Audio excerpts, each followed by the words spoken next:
नमस्कार मित्रों, उर्वशी अप्सरा साधना से जुड़े एक सत्य घटना के ऊपर आज आप सभी से चर्चा करेंगे।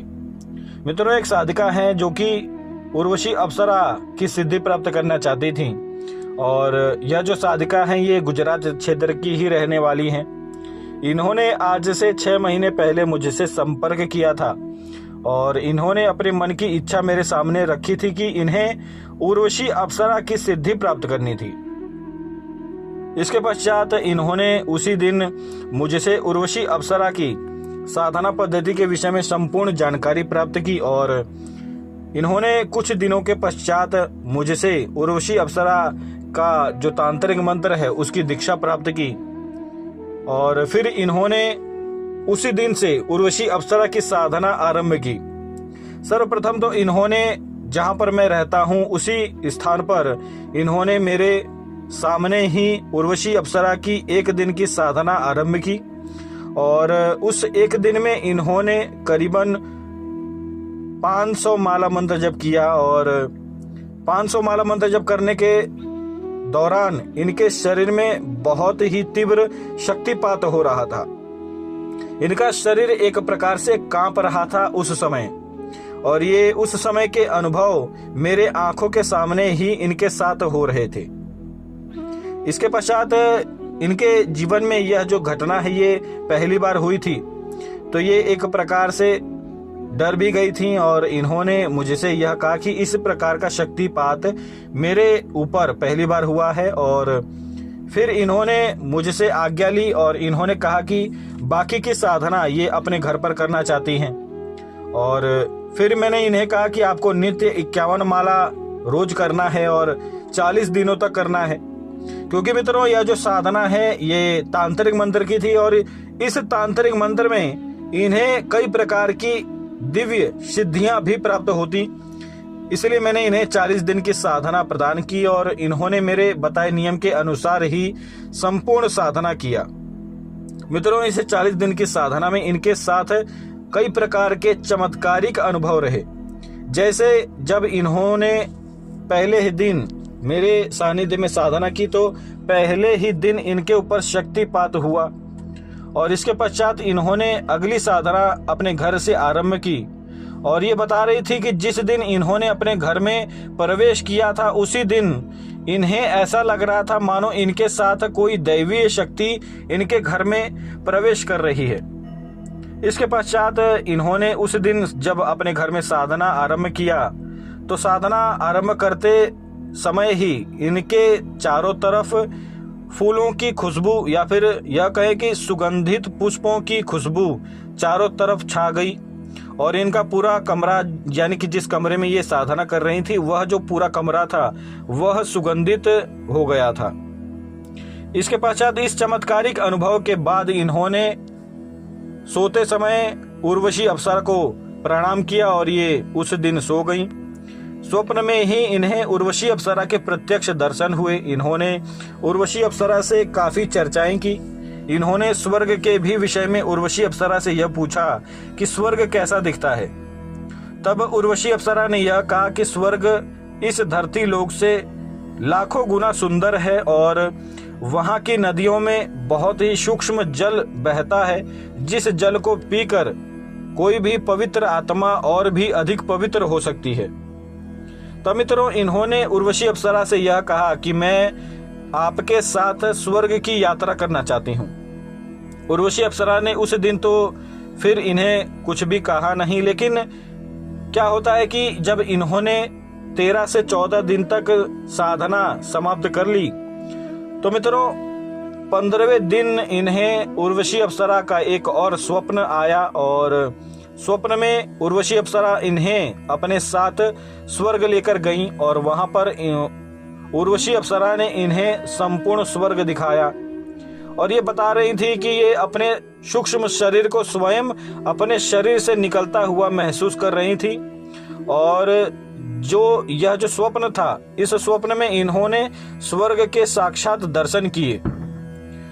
ये संपूर्ण अनुभव एक बहुत ही चमत्कारिक अनुभव रहा। ये बता रही थी कि जब ये स्वर्ग में उर्वशी अप्सरा के साथ गई थीं, वहां पर इन्होंने कई प्रकार की दैवीय शक्तियों के भी दर्शन किए। और ये बता रही थी कि इन्होंने जब देवराज इंद्र को देखने की इच्छा की, ये बता रही थी कि उस समय एक ऐसा घड़ी भी आया, या फिर यह कहें कि एक ऐसा समय भी आया कि ये देवराज इंद्र के सामने खड़ी थी, लेकिन ये बता रही थी कि उनके शरीर का तेज इतना था कि ये देख ही नहीं पा रही थी। और इसके पश्चात ये पुनः अपने शरीर में वापस आ गईं। और इस चमत्कारिक अनुभव के विषय में इन्होंने उसी समय रात्रि में उठकर एक डायरी में संपूर्ण विवरण लिखा कि इन्होंने क्या क्या देखा। अब मित्रों, इन्होंने संपूर्ण विषय तो मुझे नहीं बताया, क्योंकि मैंने स्वयं इन्हें अनुभव संपूर्ण बताने से मना किया है। तो इन्होंने केवल ऊपर ऊपर का जो अनुभव है, यानी कि जिस अनुभव को बताकर इन्हें किसी भी प्रकार से कोई कष्ट नहीं होगा, उन्हीं अनुभव के विषय में इन्होंने मुझे संपूर्ण जानकारी दी। अब मित्रों, इनके साथ हुआ यह कि इन्होंने 30 दिनों तक साधना संपन्न कर ली थी।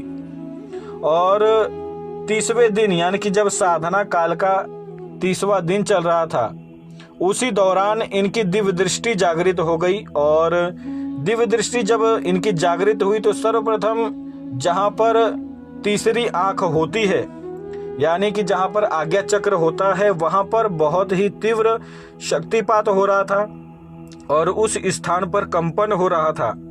और ये बता रही थी कि जब इनकी दिव्य दृष्टि खुली तो उस समय इनकी आंखें बंद थी, इनकी दोनों आंखों से आंसू गिर रहे थे और एक चमत्कारिक रूप से एक रोशनी इन्हें दिख रही थी।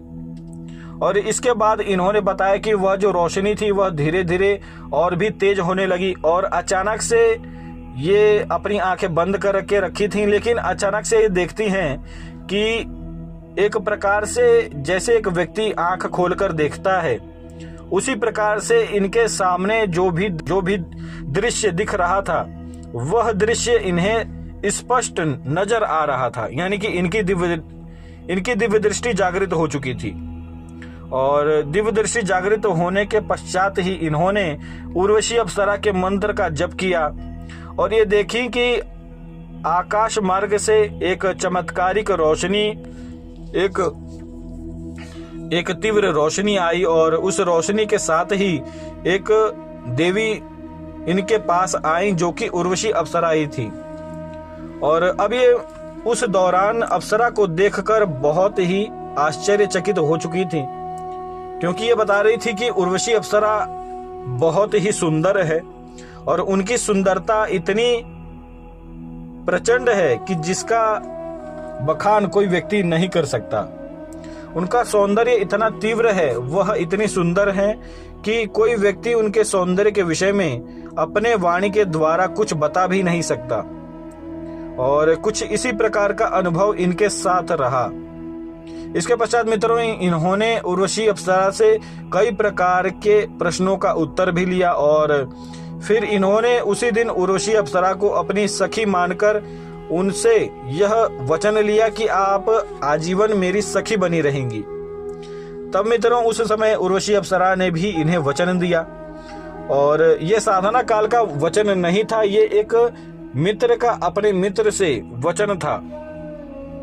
यानी कि उर्वशी अप्सरा ने इन्हें अपनी मित्र के रूप में स्वीकार किया। और उस दिन से इन्होंने 40 दिन तक वह साधना संपन्न की। मित्रों, 40वें दिन इन्होंने यह देखा कि उर्वशी अप्सरा तो वहां पर आई थी, लेकिन उर्वशी अप्सरा के साथ साथ 8 और देवियां आई थीं।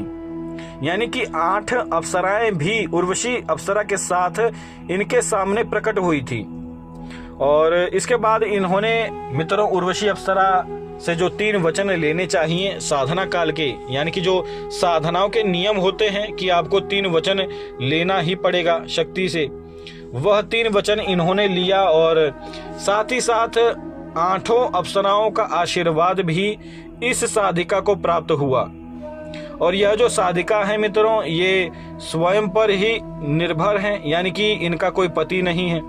इनकी शादी हुई थी बहुत साल पहले जो कि टूट चुकी थी और ये स्वयं ही अपना खर्चा चलाती थी, यानी कि ये स्वयं कार्य करती थी और इन्होंने मुझे यह बताया कि साधना जब इन्होंने आरंभ किया था उसी समय से ही इनका कार्य क्षेत्र बहुत ही अच्छा कार्य कर रहा था, यानी कि इन्हें बहुत ही प्रचुर मात्रा में धन भी प्राप्त हो रहा था।